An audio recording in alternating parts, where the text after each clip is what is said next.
तेईस की तकरार, किसकी सरकार देख रहे हैं आप। मैं हूं आपके साथ विजय कुमार पंड्या और बंसल न्यूज के इस खास शो में आप सभी का स्वागत। विधानसभा चुनाव 2023 की हम बात कर रहे हैं और हम आपके लिए लेकर आए हैं चुनाव का बेहद खास कार्यक्रम 23 की तकरार, किसकी सरकार। चुनाव के इस बेहद खास कार्यक्रम में हम आपके लिए लेकर आ रहे हैं हर वो सियासी खबर जिससे वाकिफ होना आपके लिए बेहद जरूरी है। यानी हमारे इस कार्यक्रम में सियासत का हर पहलू नजर आएगा, क्योंकि आप ही तो कहते हैं चुनाव का मतलब बंसल न्यूज। आइए शुरू करते हैं 23 की तकरार, किसकी सरकार।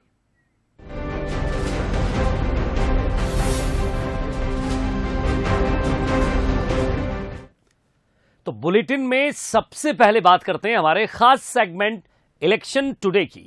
इलेक्शन टुडे में आज बात उस कथित वायरल वीडियो की जो सबसे ज्यादा चर्चा में रहा। यह कथित वीडियो खरगोन में भारत जोड़ो यात्रा का बताया जा रहा है। इसे बीजेपी ने ट्वीट किया है।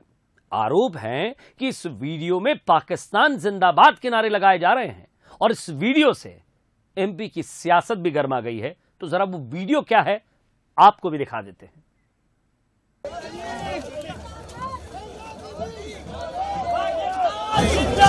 मध्य प्रदेश की सियासत में पाकिस्तान का चिन्ह एक बार फिर सामने आ गया, जब खरगोन में भारत जोड़ो यात्रा का एक वीडियो बीजेपी ने ट्वीट किया। इस वीडियो में कथित तौर पर पाकिस्तान जिंदाबाद के नारे लग रहे हैं।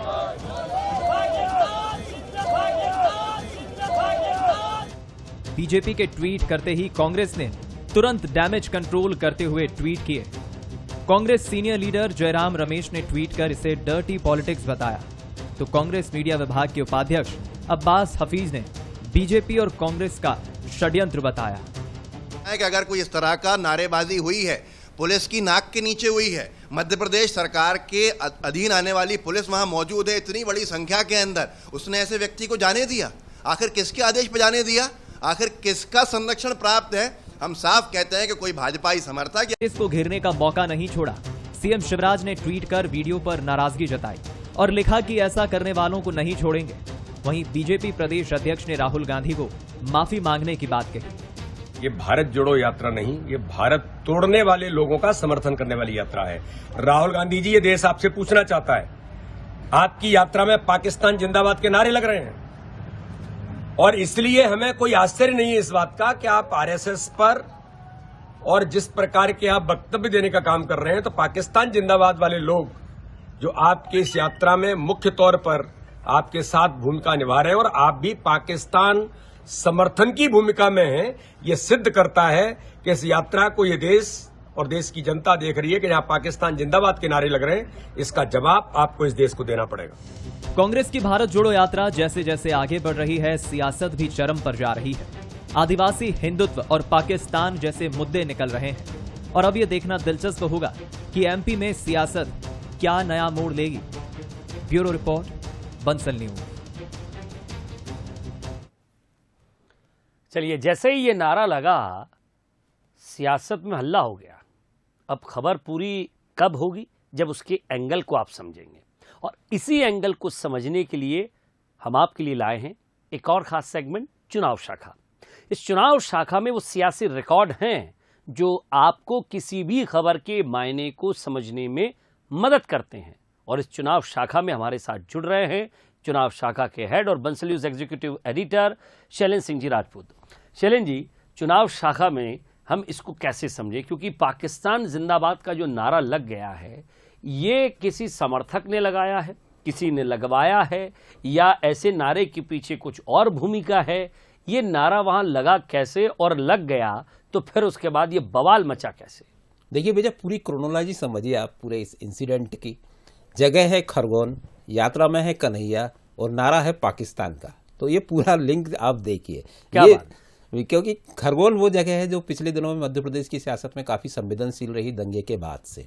जी। वो कन्हैया यात्रा में है, जो टुकड़े टुकड़े गैंग के सदस्य बीजेपी के द्वारा हमेशा से बताए जाते रहे हैं, और कांग्रेस को घेरने का कोई मौका बीजेपी इस मुद्दे पर छोड़ती नहीं है। तो अब ये जो हम पिछले कई दिनों से बात कर रहे हैं कि इस तरह की चीज़ें आएंगी इस यात्रा में, वो आज आ गई। ये पीक पे थी आज, क्योंकि ये अब जो सॉफ्ट हिंदुत्व की तरफ जा रहे थे राहुल गांधी, और अभी तक जो कोई बयानबाजी ऐसी नहीं हो रही थी कि जो विवाद का विषय बने, लेकिन ये पाकिस्तान जिंदाबाद का तथाकथित जो नारा लगा है, इसने मौका दे दिया है बीजेपी को। और आज आपने दिन भर देखा होगा कि ये खबरें छाई रही नेशनल मीडिया में भी और प्रदेश के मीडिया में भी।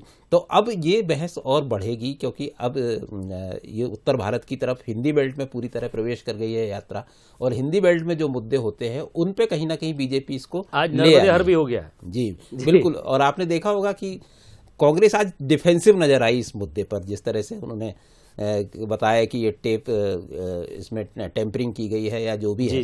तो अब ये बहस मतलब बीजेपी अपने मैदान पर इसको ले आई है, या कांग्रेस ने उसको मौका दे दिया है। तो अब ये हिंदुत्व, आरएसएस, सावरकर और पाकिस्तान, आज ये पूरा कुछ कह रहा है जी। ये टोपी, ये शॉल, और शाम को देखिए आप, शाम को जब नर्मदा के किनारे राहुल गांधी देखे गए, शुद्ध एक वेशभूषा उनकी, और उस चीज का उन्होंने ध्यान रखा। तो कहीं ना कहीं कांग्रेस ये समझ रही है कि इस चीज से बचना है तो ये करना पड़ेगा। हालांकि ये उनका पहले से तय प्रोग्राम था। तो ये अब जो टसल है, बिल्कुल ये सारी बयानबाजी है, सारे मुद्दे हैं, इसके आसपास ही रहने वाले हैं, और ये अब किस दिशा में जाएंगे ये देखने वाली बात होगी विजय जी। और यहाँ से नर्मदा के तट से होते हुए, ओंकारेश्वर होते हुए अभी महाकाल भी जाना है, शिप्रा के तट पर भी पहुंचना है। तब तक और क्या क्या नारे लगते हैं, क्या क्या बवाल सामने आता है, ये जरा समझने की जरूरत होगी। और आपकी जी बिल्कुल कहिए। एक बात और कहना मैं चाहूंगा कि आप देखिए कि राहुल गांधी महाराष्ट्र से लेकर मध्य प्रदेश, जब से हम इस यात्रा पर नजदीकी नजर रखे हैं जी, तो एक सावरकर का मुद्दा महाराष्ट्र में उठाया, आज उन्होंने छेड़कर आरएसएस को लेकर आए, लेकिन मोदी के खिलाफ ज्यादा नहीं बोल रहे हैं राहुल। ये तो एक बहुत बड़ी बात कही आपने, और जो लिंक समझाई थी कि वहाँ इसके राहुल पीछे गांधी, कन्हैया, फिर टुकड़े टुकड़े गैंग वाली वो सारी चीजें, और उसके साथ जो एक बड़ी चीज ये है कि वो सीधे मोदी पर हमला नहीं कर रहे हैं। योजनाओं की बात कर लेते हैं, बेरोजगारी की बात कर लेते हैं, मनरेगा की बात कर लेते हैं, लेकिन सीधे हमला नहीं बोलते। वो कोशिश, इसके पीछे की क्या कोशिश हो सकती है, जरा इसको समझे कि अभी रुकें कि शायद कुछ बयान आ जाए। नहीं, इसमें यह है, देखिए, ये जब भी मोदी और राहुल को आमने सामने किया जाता है तो नुकसान राहुल का होता है, क्योंकि मोदी इतनी बड़ी शख्सियत है, उनके सामने राहुल को खड़ा करना और फिर वो सारे माइनस पॉइंट आने लगते हैं। तो इस बार कांग्रेस ये दोनों को आमने सामने करने से बच रही है पूरी एक रणनीति के तहत, और विचार के स्तर पर वो गई है। आरएसएस को बार बार ला रही है, सावरकर को बार बार ला रही है, मतलब वो विचार के स्तर पर एक बहस छेड़ना चाहती है हार्ड हिंदुत्व या सॉफ्ट हिंदुत्व के बीच की, और मोदी से बचना चाहती। तो एक पूरी रणनीति के साथ कांग्रेस आगे बढ़ती हुई दिख रही है, लेकिन जब पाकिस्तान जैसे नारे, इसमें उसको सावधानी रखनी होगी। अगर ये चीजें आगे भी आएंगी। हट के बात करें तो राहुल गांधी को ये जो चित्र दिख रहे हैं, ये जो विजुअल दिख रहे हैं जिसमें राहुल गांधी नजर आ रहे हैं आरती करते हुए, पूजा करते हुए, मैं जितना समझ रहा हूँ यात्रा को, जितना करीब से ये टीवी के माध्यम से देख रहा हूँ, फिलहाल तो पहुंचा नहीं हूँ, लेकिन ये है कि वो फील कर रहे हैं, उस चीज को महसूस करते हुए जा रहे हैं। राजनीति में क्या करना है क्या नहीं करना वो उनका अपना एक दूसरा पहलू, लेकिन हर चीज को बहुत पहले से ज्यादा, ये कहते हैं ना कि ग्रहण करते जा रहे हैं, वो फीलिंग, उसको एंजॉय कर रहे हैं उस चीज को। ये हम पहले से बात कर रहे हैं कि राहुल की ये खुद को एक्सप्लोर कर रहे हैं। राहुल एक पूरे, जो सबसे बड़ी बात है इस यात्रा का जो केंद्र है वो ये है कि कनेक्ट कैसे हो आम जनता से, तो राहुल उस दिशा में लगे हैं, और उनका फोकस बिल्कुल वही है कि आम जनता से कैसे जुड़े, संस्कृति, परंपरा, क्योंकि ये पहलू जब तक नहीं आएगा एक नेता में तो जनता स्वीकार नहीं करती उसको। तो ये चीज कांग्रेस ने या खुद राहुल ने समझी है, तो पूरा फोकस उनका वही है, बड़े बड़े इश्यूज को छोड़कर इससे ये चीज समझ में आती है कि अगर आपको नेता बनना है तो नीचे पद से लेकर, गांव से लेकर, मिट्टी की खुशबू, वो जो जिस गांव की मिट्टी की खुशबू, या कहते हैं ना, मैं कुछ भूल रहा हूं उसको, कि जिन युवाओं को गोबर से अगर बदबू आने लग जाए तो समझ लीजिए कि अब वो गांव में या उस गांव का विकास नहीं, मैं थोड़ा सा शायद भूल रहा हूं उस चीज को, तो वो शायद उसको, उस कनेक्शन की तरफ वो बढ़ रहे हैं। अगर किसान के बेटे को गोबर से बदबू आने लगे तो समझिए, हाँ, ये है वो बात है। चलिए शैलेंद्र जी, बहुत बहुत शुक्रिया आपका इस तमाम बातचीत के लिए, चुनाव शाखा से इस तरह की उन चीजों को लेकर आना जिससे खबर को समझने में बहुत मदद मिले। बहुत बहुत शुक्रिया शैलेंद्र जी। अब बारी हमारे बेहद खास सेगमेंट बूथ बाजा की। ये बूथ बाजा क्या है? बूथ बाजा में हम सीधे बूथ के स्तर पर जाकर सियासी मिजाज को समझने की कोशिश करते हैं। और आज हम आपको लिए चलते हैं खंडवा विधानसभा सीट। ये सीट बीजेपी की परंपरागत सीट मानी जाती है, जहां 1990 से अब तक बीजेपी ने एक भी चुनाव नहीं हारा है। लेकिन इस बार कांग्रेस के तेवर भी अलग नजर आ रहे हैं। 23 की तकरार किसकी होगी सरकार में, बंसल न्यूज़ की टीम आज पहुंची है खंडवा जिले की खंडवा विधानसभा में। यहाँ जानेंगे किस तरह के मुद्दे हैं और यहाँ के नेताओं ने कितने विकास के दावे किए थे और कितने पूरे हुए। ऐतिहासिक शहर खंडवा, जहां धूनी वाले दादा का दरबार है, तो हरफल मौला कलाकार किशोर कुमार की जन्मस्थली भी यही है। देश और दुनिया में मशहूर इस शहर की पहचान जो पहले थी वो आज भी है। और जब हम 2023 के विधानसभा चुनाव की तरफ धीरे धीरे कदमों से बढ़ रहे हैं, तो यहाँ का सियासी समीकरण भी जो 1990 में था वो आज भी है। 1990 से लेकर 2018 तक बीजेपी ने यहाँ लगातार जीत दर्ज की। पिछले 8 चुनावों में कांग्रेस ने चेहरे बदले, रणनीति बदली, लेकिन बीजेपी को शिकस्त नहीं दे पाई। पिछले 3 चुनाव से बीजेपी के देवेंद्र वर्मा यहाँ से बाजी मार रहे हैं। देवेंद्र वर्मा विकास के दम पर जीत का चौका मारने का दम भी भर रहे हैं। स्वर्गीय नंद कुमार सिंह चौहान मेडिकल कॉलेज, भगवंत राव मंडलोई कृषि कॉलेज के साथ यहाँ पर मूलभूत सुविधाओं के लिए किए गए कामों की बात होती है और भरोसा जताया जा रहा है कि जनता बीजेपी के ही साथ है। जनता के जन कल्याणकारी जो कार्य हुए हैं, उन कार्यों को लेकर हम जनता के बीच में जाएंगे और निश्चित रूप से प्रदेश की जनता आज भारतीय जनता पार्टी के साथ खड़ी है, देश के प्रधानमंत्री जी के साथ खड़ी है। हमारा प्रदेश बीमारू राज्य में था, उससे निकल कर आया है, विकास के रास्ते पर आगे बढ़ा है। हम कृषि में हो चाहे हर क्षेत्र में आगे बढ़े हैं, तो इन बात को जनता समझती है और इन सब बात को लेकर ही हम जनता के बीच में जाएंगे। तो ये थे देवेंद्र वर्मा। इनका साफ कहना है कि संगठन के साथ मजबूती से चुनाव लड़ेंगे, जनता ही तय करेगी कौन जीतेगा और कौन हारेगा। 30 साल से ज्यादा का लंबा वक्त और वनवास झेल रही कांग्रेस इस बार नई रणनीति के साथ मैदान में उतरने की तैयारी कर रही है।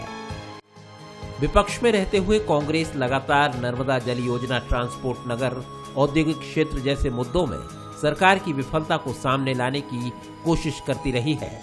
पिछले 10 साल से पीपीपी मोड पर बन रहे स्विमिंग पूल का मुद्दा भी कांग्रेस जोर शोर से उठा रही है, जो अभी तक अधूरा है। रुंधरी ग्रोथ सेंटर का मुद्दा भी कांग्रेस उठाती है, जो बनकर तो तैयार है लेकिन कंपनियां इन्वेस्ट करने को तैयार नहीं है। कांग्रेस का दावा है कि बीजेपी रोजगार और विकास के मामले में विफल साबित हुई है और विकास के लिए जनता कांग्रेस का साथ देगी।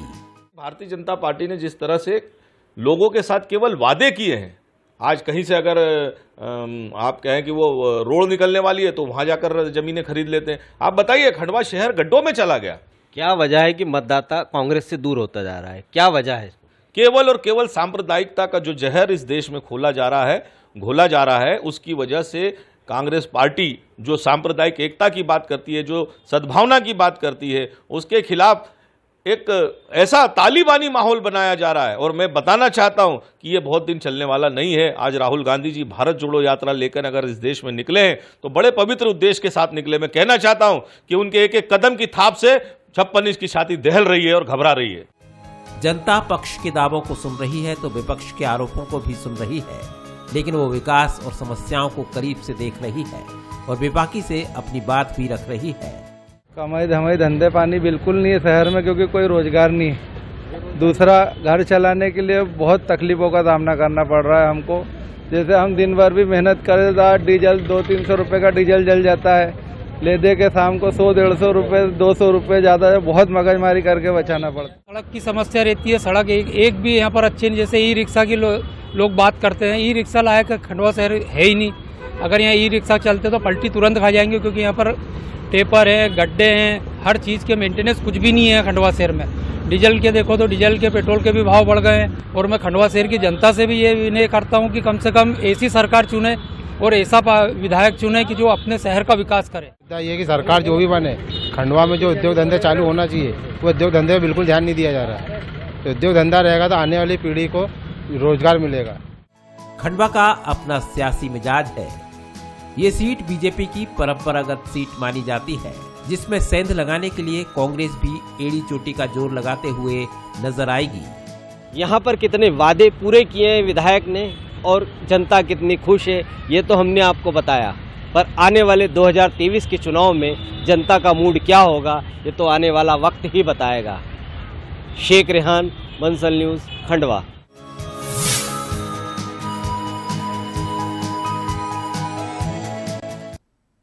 तो खंडवा का सियासी इतिहास भी जरा समझ लीजिए। करीब 2.5 लाख मतदाताओं वाली सीट बीजेपी का मजबूत गढ़ है। खंडवा सीट 1990 से लगातार जीत रही है बीजेपी। पिछले 8 चुनाव से बीजेपी का कब्जा रहा है। पिछले 3 चुनाव से देवेंद्र वर्मा यहां से विधायक बन रहे हैं।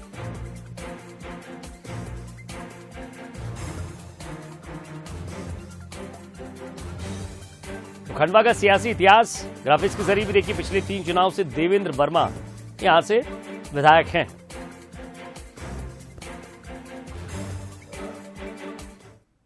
हमारे खास सेगमेंट बोले तो नेताजी की। बोले तो नेताजी में हम मिलवा रहे हैं आपके जनप्रतिनिधियों से और जान रहे हैं कि 2023 को लेकर उनकी क्या तैयारी है, वो क्या मुद्दा है जो उनकी पार्टी को चुनाव में सफलता दिला सकता है। बोले तो नेताजी में मिलिए बीजेपी के वरिष्ठ नेता और कृषि राज्य मंत्री बालकृष्ण पाटीदार से, जो खरगोन सीट से 2 बार से विधायक भी रह चुके हैं। बोले तो नेताजी की सेगमेंट में हम बात करते हैं पूर्व विधायक बालकृष्ण पाटीदार। जैसे कि ऐसा हम देखें, पिछले विधानसभा की हम बात करें, 2 बार जो है चुनाव आपने जीते, लेकिन तीसरी बार आपके हार का सामना करना पड़ा था। आने वाला समय फिर 2023 का चुनाव का क्या, किस तरह की भाजपा की तैयारी रहेगी और क्या लगता है आने वाले चुनाव के मद्देनजर रखना? देखिए, हम आने वाले चुनाव में 23 वाले चुनाव में निश्चित रूप से हम जीतेंगे, क्योंकि जो पिछला चुनाव था 23 का, इस चुनाव में कांग्रेस ने ऐसे लोक लुभावन वादे किए थे जनता के सामने, जनता को एक प्रकार से भ्रम में डाल रखा था। और इसलिए आपने देखा होगा कि बाद में भी जो उपचुनाव हुए उसमें कांग्रेस कहाँ जीत रही है, तो कुछ नहीं है। ये जब अभी नगर पालिका के भी चुनाव हुए, ग्राम पंचायतों के भी चुनाव हुए, उसमें क्या स्थिति में है कांग्रेस? कुछ नहीं। तो इसलिए झूठ लंबे समय तक नहीं चल सकता, और इसलिए वो झूठ समाप्त हुआ, भ्रम दूर हुआ, और फिर से अच्छा मध्य प्रदेश में सुखद वातावरण है, और इस वातावरण में फिर से भारतीय जनता पार्टी जीतेगी। क्या लगता है इस बार ऐसे कौन से मुद्दे रहेंगे, जैसे हम आप लोग जनता से मिलते होंगे, गांव-गांव के दौरे होते होंगे, तो जनता से किस तरह का फीडबैक मिलता है? क्या चाहती जनता की, क्या मांग है? अब सरकार ने आपने देखा होगा कि इतना परिवर्तन लाए हैं, हर क्षेत्र में परिवर्तन है, समाज के सभी वर्गों का। क्योंकि क्या है कि समाज में मुख्य रूप से 4 वर्ग हैं: किसान, मजदूर, व्यापारी और कर्मचारी। इसलिए कर्मचारियों को तो निश्चित जो वेतन मिलता है और महंगाई के हिसाब से सरकार बढ़ोतरी करती रहती है। कृषि उत्पादन होता है अच्छा, तो मजदूरों को भी खुद मजदूरी मिलती है। इसलिए आप आज देखो कहीं पर भी मजदूरों को, मजदूर के घर मिलेगा, उसके घर टेलीविजन है, उसके घर मोटरसाइकिल है, उसके घर मोबाइल है, मतलब एक मजदूर के घर भी वो सब साधन है। तो ये समृद्धि है, और ये समृद्धि के कारण खुशहाली है। लेकिन यहाँ मुख्य मुद्दों की हम बात करें तो मेडिकल कॉलेज की मांग लंबे समय से हो रही है, रेल की मांग लंबे समय से हो रही है, उद्योगों में भी हम देखें तो खरगोन काफी पिछड़ा हुआ है। जनता की जो अपेक्षाएं हैं उसको पूरा करेंगे, लेकिन अभी तक हमने जो किया है इसी पर तो जनता हम पे विश्वास करती है कि ये जो बोलते हैं वो करेंगे। यदि ये कह रहे हैं कि मेडिकल कॉलेज आएगा, मतलब आएगा, इस बात का विश्वास है। अब सवाल ये है कि आप शहर में किसी भी परिवार को मॉडल के रूप में देखो, उसको पूछो और उससे ये पूछो 2 सवाल कि 2003 के पहले आपकी क्या स्थिति थी, आज क्या स्थिति है। उसकी आर्थिक स्थिति का पता करो, उसकी सामाजिक स्थिति का सब तो आपको पता चलेगा। तो उसका जो स्केल है विकास का, वो आपको वहीं से मिलेगा कि उसके पास वो पहले क्या था, आज क्या है। तो समझा जा सकता है कि जिस तरह से खरगोन के विकास की बात करें, हम 2003 से लेकर आज तक की बात करें तो वाकई खरगोन में विकास के कई मायने दिखते हैं। उद्योगों की बात करें, हम व्यापार की बात करें और लोगों के स्टेटस की बात करें तो काफ़ी बढ़ोतरी जरूरी है। हम कई योजनाएं जो जमीन पर काम कर रही है, और वहीं 3 बार के जो बालकृष्ण पाटीदार हैं, इनके ऊपर 3 बार पार्टी ने अपना विश्वास जताया, तो हो सकता है 4थी बार भी इन पर विश्वास जताएं। फरीद से खरगोन से बंसल न्यूज़ के लिए। और अब वक्त है इस गुलाबी ठंड में चुनावी जायका लेने का। सियासत भले ही गर्म हो रही हो, लेकिन मौसम में कड़ाके की सर्दी ने दस्तक दे दी है। सर्दी आई है तो इन सर्दियों के मौसम में सिगड़ी की चाय हो, जलेबी हो, मज़ा आ जाता है उन चाय की चुस्कियों के साथ, थोड़ी सी गर्मा गर्म सियासत। तो चलिए ग्वालियर चलते हैं, एक चाय की दुकान से लेते हैं जायका। बंसल न्यूज़ के खास कार्यक्रम चुनावी जायका में इस समय हम एक चाय के ठेले पर खड़े हुए हैं, जहां एक विशेष तरह से ये चाय बनाते सिगड़ी की ये चाय है और काफ़ी प्रसिद्ध चाय है। यहाँ लोग काफ़ी संख्या में चाय का आनंद लेते हैं और चाय के साथ ही यहाँ लोग चुनावी चर्चा करते हुए नजर आ रहे हैं। कुछ लोग हैं, उनसे हम बात करने की कोशिश करते हैं। तो क्या लगता है, सरकार काम ठीक कर रही है? सारी सरकारें ठीक काम करती हैं, सब अपने अपने तरीके से काम करती हैं। किसी का जब राजनीति करते हैं तो किसी को अच्छा लगता है, किसी को बुरा लगता है। सरकारें सभी अच्छा काम कर रही हैं, कोई बुरा नहीं है। नज़रिया होना चाहिए देखने का। बट यही है कि कोई भी एक गरीब इंसान होता है, ठेला वाला होता है, कुछ होता है, उसको गवर्नमेंट से मतलब नहीं होता, उसको अपने परिवार से मतलब होता है, उसको अपने डेली नीड्स से मतलब होता है। उसकी डेली नीड्स पूरी होगी, कोई दिक्कत नहीं है। सर, रोजगार इज द प्रायोरिटी, मतलब रोजगार का मुद्दा सबसे बड़ा मुद्दा रहेगा। बहुत सारी वैकेंसी ऐसी हैं जो निकालनी है, अभी तक एग्जाम भी नहीं हुए, रिक्रूटमेंट नहीं हुई, अभी तक भर्तियां नहीं हुई हैं, बहुत सारे बेरोजगार हैं। बेरोजगारी का मुद्दा सबसे मतलब प्राइम रहेगा इस बार। चाय के संचालक, ठेला संचालक, उनसे भैया इस बार 2023 के चुनाव को लेकर किस तरह से आप क्या मुद्दा हो सकता है? मुद्दा यही है सर, सामने बीजेपी आएगी। शुरू से ही काम भी अच्छा है, बहुत सहयोग कर रहे हैं, बढ़िया, कोई दिक्कत नहीं है। सरकार अच्छा काम कर रही है, बढ़िया कर रही है सर, पर थोड़ी महंगाई बस कमर तोड़ रही है और कुछ नहीं है। जो पहले कमाते थे अब वो कमा ही नहीं रही अब सब। बिल्कुल, तो साफ तौर पर इनका भी कहना यही है कि जो महंगाई थोड़ी सी बढ़ी हुई है, बाकी बीजेपी की सरकार है वो काम अच्छा कर रही है, लेकिन जो महंगाई और बेरोजगारी का मुद्दा इस बार 2023 के चुनाव में चुनावी मुद्दा बन सकता है। उमेश पारासर, बंसल न्यूज़, ग्वालियर। अब जरा लोगों के पास चलते हैं, उनके मन को टटोलने की कोशिश करते हैं। जन का मन क्या कहता है? टीकमगढ़ गए, टीकमगढ़ में हमने आम लोगों से उनके मन की बात को जानने की कोशिश की और जाना कि 2023 में वो क्या चाहते हैं। देखिए, 2023 का जो चुनाव बहुत निर्णायक चुनाव होगा। जनता लगभग उस जनप्रतिनिधि को चुनेगी जो उनकी शिक्षा के, जो यहाँ के बच्चों का पलायन बाहर होता है, बाहर जाते हैं वो उच्च शिक्षा के लिए, वो यहाँ व्यवस्था हो सके। दूसरा समस्या है यहाँ पर स्वास्थ्य की समस्या। रात को कोई समस्या हो जाती है तो जो लोग हैं वो झांसी या ग्वालियर भगते हैं, यहाँ पर मेडिकल हो जाए, वो हो जाए। और दूसरा मजदूरों की समस्या है, मजदूर यहाँ से मजदूरी के लिए दिल्ली या बड़े महानगरों में जाते हैं, यहाँ उनके लिए कोई रोजगार नहीं है। वो सब उनकी समस्या यहीं सॉल्व होना चाहिए। उनके लिए ऐसा प्रतिनिधि चुने जो उनकी समस्याओं को यहीं पर सॉल्व हो सके। महंगाई को तो ऐसा है कि दिन प्रतिदिन पेट्रोल के रेट, सब्जी के रेट, हर चीज़ के ऐसे रेट ऊंचाई आसमान छू रहे हैं। जो परिजन हमारे खर्चे ही पूरे नहीं कर पा रहे हैं, ना एजुकेशन पूरी हो पा रही है। अस्पतालों की हालत सुधरनी चाहिए, स्कूलों की स्थिति बहुत दयनीय है, शिक्षा, स्वास्थ्य और रोजगार में बहुत ज़्यादा सुधार की ज़रूरत है, क्योंकि शिक्षित लोग बेरोजगार भटक रहे हैं। देखिए, हमें एक ऐसा प्रतिनिधि चाहिए जो टीकमगढ़ की समस्याओं का निराकरण करे, चाहे वो पानी की समस्या हो, स्वास्थ्य की समस्या हो, शिक्षा की समस्या हो। इन चीज़ों का अगर कोई भी जनप्रतिनिधि, आगामी जनप्रतिनिधि अगर समाधान करता है तो हमें ऐसा जनप्रतिनिधि चाहिए। तो मेरे उनसे यही दरखास्त है कि समस्याएं देखें। टीकमगढ़ मध्य प्रदेश में सबसे पिछड़ा है, यहाँ कम से कम आप ऐसा व्यवस्था करिए कि हमारा नाम, हमारी पहचान तो मध्य प्रदेश में बने। मध्य प्रदेश में जो भी सरकार बने वो महंगाई को लेके सख्ती से काम करे। सरकार के द्वारा जो टैक्स लगाए जाते हैं, जिससे पेट्रोल, डीजल, गैस सिलेंडर महंगा हो रहा है, इसमें हम लोगों को रियायत मिले, जनता को। तो कहीं बात विकास की है, कहीं विश्वास की, कहीं रोजगार की है, तो कहीं महंगाई की है। ऐसी ही और बातें और सियासी इतिहास और साथ ही साथ एक और विधानसभा और उस विधानसभा के क्षेत्र के विधायक या वो शख्स जो 5 समय। नमस्कार।